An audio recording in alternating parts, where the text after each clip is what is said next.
In a prosperous town surrounded by trading roads and busy markets, there lived a merchant named Adrian.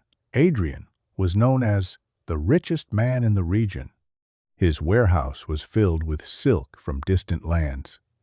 His chests held gold coins stacked higher than a man's arm. Rare jewels decorated the walls of his grand home. Travelers spoke of his fortune with amazement. Neighbors bowed politely whenever he passed. But inside Adrian's heart, there was silence. Every morning, he sat alone in a room filled with treasure, counting his coins carefully. Every night, he locked his doors twice before sleeping. He trusted no one. He shared nothing.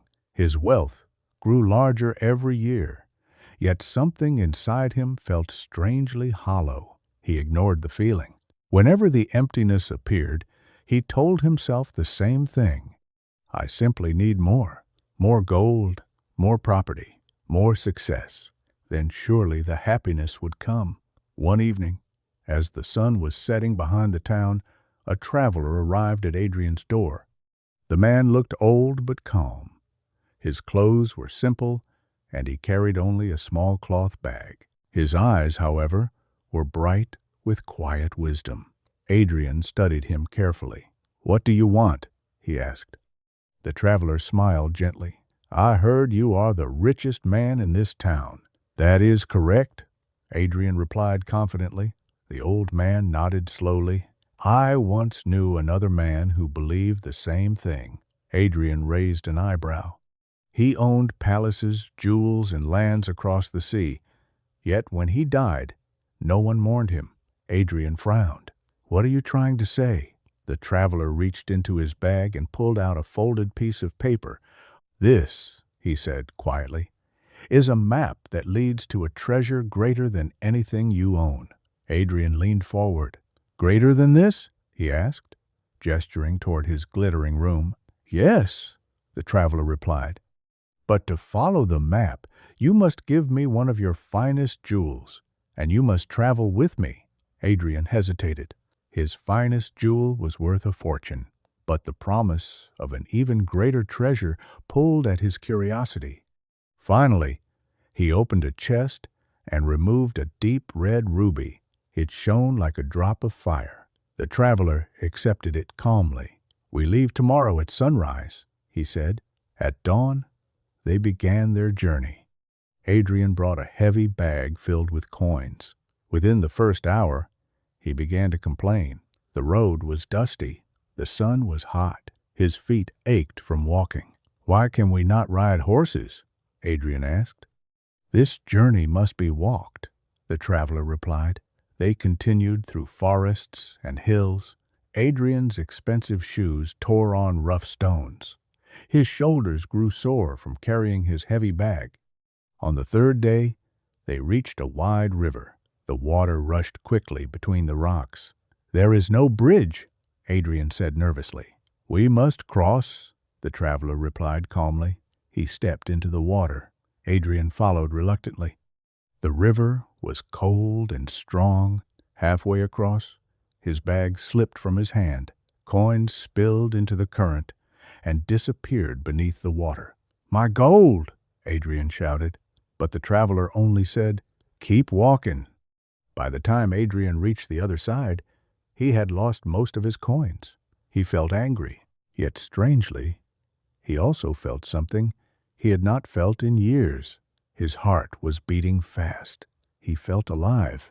Days later, they arrived at a small town. A poor family invited them inside their simple home. They offered warm soup and fresh bread. The house was small and worn, yet the family laughed easily. They told stories. Their children played games on the floor. Adrian watched quietly. "You have so little," he said to the father. "How can you be so happy?" The man smiled gently. "We have food, we have each other, we have today." Adrian did not know how to answer. The journey continued for many days. They climbed hills and crossed valleys. Adrian saw sunsets that painted the sky with colors he had never noticed before.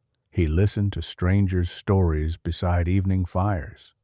Slowly, The heavy feeling inside his chest began to change. One night, Adrian turned to the traveler. "When will we reach the treasure?" he asked. The traveler smiled. "Tomorrow."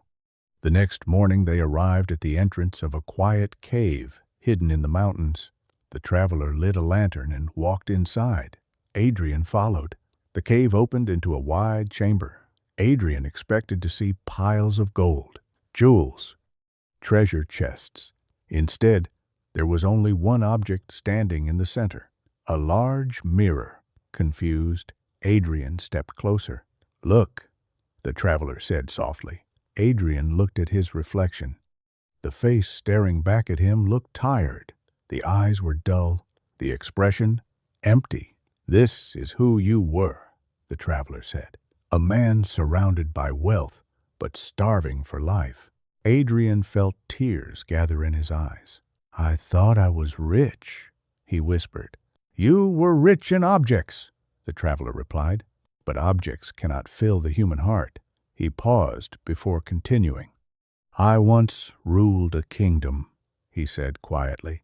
"I lost everything in a single night.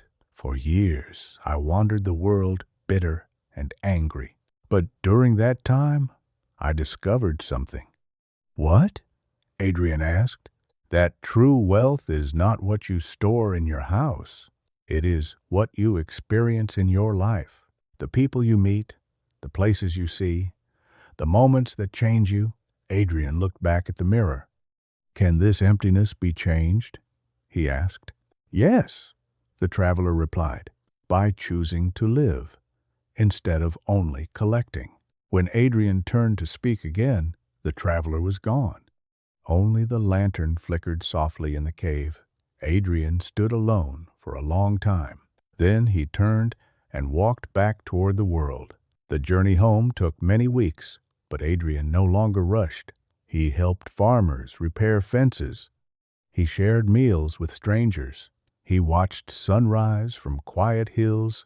Each moment felt like a treasure he had never known before. When he finally returned home, he looked at his rooms filled with gold.